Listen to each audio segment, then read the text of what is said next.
লালমনিরহাটের হাতীবান্ধা উপজেলার অতি দরিদ্র পরিবারের সন্তান ফরিদুল ইসলাম। জন্মের পর থেকেই প্রতিবন্ধী, মৃগী রোগও রয়েছে।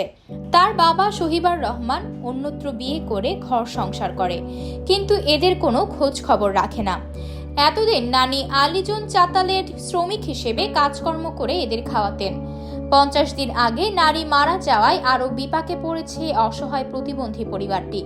প্রতিবন্ধী ফরিদুল ইসলাম কোনো উপায়ন্তর না দেখে রিকশা চালানো শুরু করে। রিকশা চালিয়ে 100 হতে 150 টাকা পায়, তা দিয়েই সংসার চালানো কষ্টকর হয়ে যায়।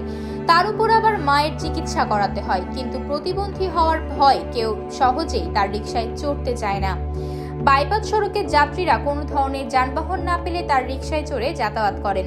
তারপরও তাদের ভয় থাকে, ওই রিকশা চালিয়ে যে টাকা পান সে দিয়েও সংসার চলে না।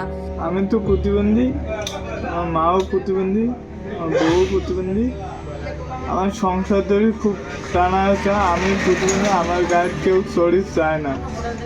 দিন আমার 100-150 কামাই হয়, এখন তো মানুষ চড়িয়ে চায় না, ভয় খায়। মানুষ গায়ে চলছে না, আমার কামাইও হয় না, সংসার ধরে খুব টানা আছে। কোনোদিন খাই, কোনোদিন না খাই, এই অবস্থা। তার মা একজন প্রতিবন্ধী, ভিক্ষাবৃত্তি করেই চলতেন, কিন্তু ভিক্ষা করতে গিয়ে পড়ে হাত ভেঙে যায়। তিনিও আর ভিক্ষা করতে বাইরে যেতে পারেন না। তার স্ত্রীও বাক প্রতিবন্ধী। এখন তো চলতে পাই না, আরো দুর্বল বেশি। একদিন আমার বেটা একটা অসুস্থ, চলতে না পায়।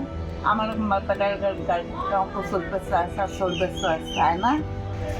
হাত কান তো হাঁটিতে বেরিয়েছি, কোনো খরচ পাই না, ট্যান কান পুরা যায়, ভালো না। স্থানীয়রা বলেন, পরিবারটির বেহাল অবস্থা। যদি সরকারিভাবে একটি রিকশা কিনে দিত তাহলে পরিবারটি ভালো চলতো। এখন তো এই যে এইটা এর মাও পঙ্গু, ছেলেটাও পঙ্গু, বিয়ে করছে সেটাও প্রতিবন্ধী, একটা রিক্সা চালায়। এখন তো রিক্সা চালাতে দিন যায় না, তাদের খুব কষ্টে তাদের দিন যাইতেছে। 200 টাকা কামাই করে তাতে সংসার চলে না। পরিবারটা সরকারের কাছে একটা আবেদন, যদি পরিবারটাকে একটা দোকান ধরে দেওয়া যায়, মানে ভালোভাবে পরিবারটা চলতে পারে আর কি।